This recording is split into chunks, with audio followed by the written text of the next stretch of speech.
toi, t'as vraiment deux identités, là. C'est-à-dire, t'as francophone puis t'as anglophone.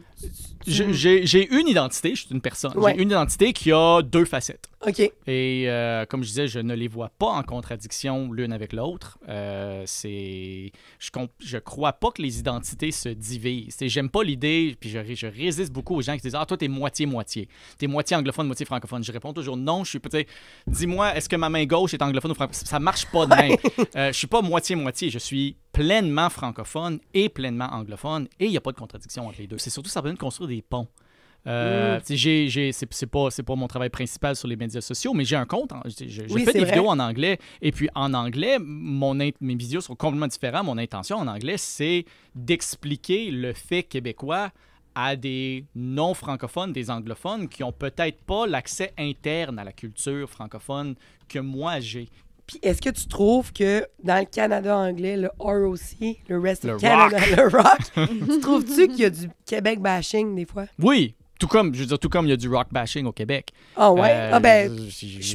Je Je l'ai jamais vu, OK. mais je suis pas mal sûr c'est vrai. En tout cas, moi, j'ai vécu l'expérience des deux. Puis même ce qui est surprenant, c'est étant capable de se dissimuler, comme je disais, c'est une entité invisible.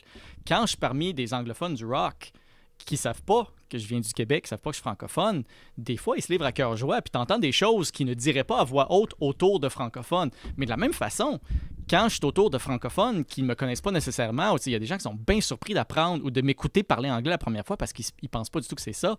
Je veux dire, des fois, je vois des commentaires qui sont vraiment assez trash aussi. Ouais, hein? Mais ce qu'il faut se rappeler, c'est oui, ça existe, oui, il y en a, et on a toujours l'impression que c'est gros parce que ça attire l'attention. Mais pourquoi ça attire l'attention? Parce que c'est pas normal. Les choses qui sont normales attirent pas l'attention. Alors, on se fait attirer notre attention vers ça parce que c'est choquant. C'est choquant parce que c'est pas normal. Mais tu sais, oui, pour répondre à la question, évidemment que ça existe, évidemment que j'en ai vécu. Mais toi, tu réponds pas à ça.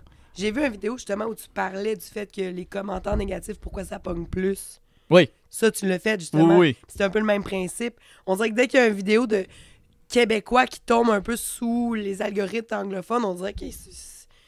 Puis on dirait que des fois, je suis comme, on est juste tout le monde ensemble. On peut-tu juste s'aimer puis juste apprécier l'un et l'autre? Oui, puis il y a l'effet des réseaux sociaux là-dedans aussi. Je veux dire, je fais parmi mes vidéos en anglais, souvent, je vais répondre à des vidéos de Québec bashing. Ah ouais? Et puis, tu sais, dans les commentaires, ça va être une vidéo, il va avoir 100 000 views, 10 000 likes, 1000 commentaires, dont 300 qui font du Québec bashing. Mais c'est sûr que tu regardes les commentaires, puis les premiers que tu vas voir sont les plus controversés parce que l'algorithme sait que c'est ça qui attire l'attention. Mais il y a 100 000 personnes qui ont vu le vidéo qui n'ont pas réagi avec hostilité. C'est 3,3% des gens qui ont réagi de cette façon-là, mais c'est eux qui captent toute l'attention.